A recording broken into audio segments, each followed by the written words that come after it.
Assalamualaikum warahmatullahi wabarakatuh. Salam sejahtera bagi kita sekalian. La ilaha illa anta subhanaka inni kuntu minadz dzalimin. Saya hormati teman-teman media elektronik yang hadir, dan saya perkenalkan dan sudah terkenal. Dinda saya Erwanto SMA sebagai salah satu kuasa hukum tambahan di kasus di sidang saya di PN Jakarta Utara. Ada juga Bapak Profesor Dr. Egy Sujana SMSI. Dan tadi beliau sudah berbicara, mudah-mudahan nanti bisa kalian wawancarai beliau secara khusus ya, karena ini menyangkut masalah loli. Nanti biar diwawancara secara soft, karena saya terima kasih banyaknya apresiasi, dukungan terhadap saya sekarang, karena pas itu, tapi nanti itu pada ranah yang berbeda.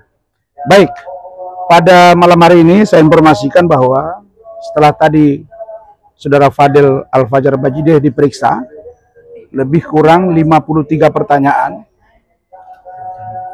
ya, dan tidak banyak sih pertanyaannya. Nah, setelah kita dalami, kita dengarkan, kita lihat perkembangan, kita lihat keterangan dari berbagai pemberi keterangan, diantaranya keterangan loli, keterangan mungkin dari NM, dari saksi-saksi, dari Fadel. Maka tadi dilakukan gelar perkara, dan gelar perkara itu menetapkan Saudara Fadel Al-Fajar Bajideh sebagai tersangka. Dan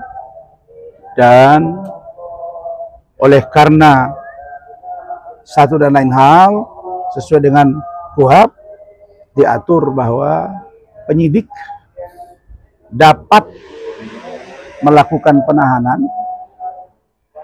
jika satu, si tersangka itu mengulangi perbuatannya, menghilangkan barang bukti, dan atau melarikan diri. Nah, terlepas dari ini kasus anak di bawah umur, maka tadi penyidik memberitahu ke saya bahwa Saudara Fadel dilakukan penahanan untuk 20 hari ke depan. Jadi tadi di sana diurusi oleh Saudara Rahmat Riyadi, dan saya akan Zoom dengan tim advokat saya, dan ada juga Zoom dengan salah satu travel. Maka saya menyatakan, pertama, karena kami belum mendengar keterangan ini secara utuh, karena ada informasi yang kelihatannya berubah dari Saudara Laura Mezani Mawardi alias Loli dari keterangan-keterangan sebelumnya. Tentu keterangan-keterangan ini akan dikaji dan didalami. Nah, karena itulah maka kami akan tetap melakukan upaya hukum.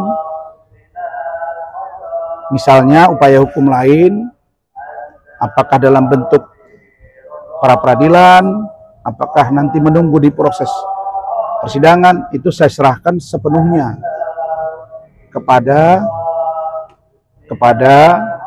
keluarga. Tentang saya banyak yang WA, saya jawab ya, satu aja.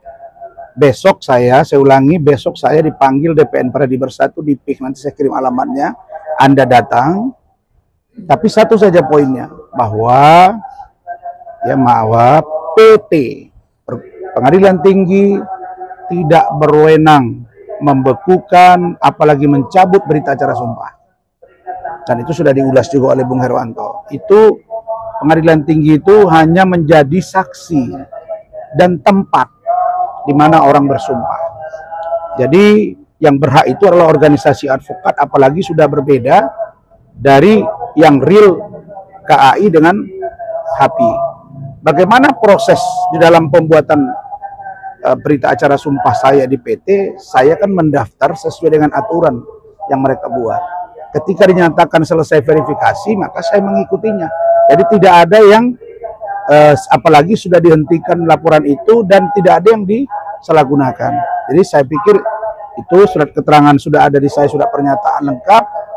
Nah, jadi terkait saya bisa beracara atau tidak, ya saya tetap beracara, nggak ada masalah di situ. Kenapa? Karena itu nanti akan terjawab dengan sendirinya oleh ya dengan pendapat hukum, dengan organisasi saya dan lain-lain. Coba kalian lihat bahwa organisasi advokat lah yang berwenang membuat seseorang itu beracara atau tidak. Contoh, Hotman Paris dijatuhi 3 bulan sanksi, tapi dia keluar dari situ. Nah, jadi ini bukan sesuatu yang menurut saya kiamat. Cuma saya menyerahkan sepenuhnya kepada organisasi saya dan saya berterima kasih dengan banyaknya dukungan. Biarkan saja ini dibaca, diikuti dan dijawab oleh masyarakat luas. Saya kira itu. Thank you. Ada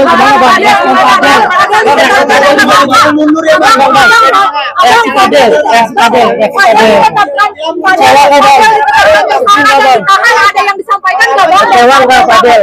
Setelah Fadel ditetapkan tersangka, ada yang disampaikan nggak, Bang? Setelah resmi tersangka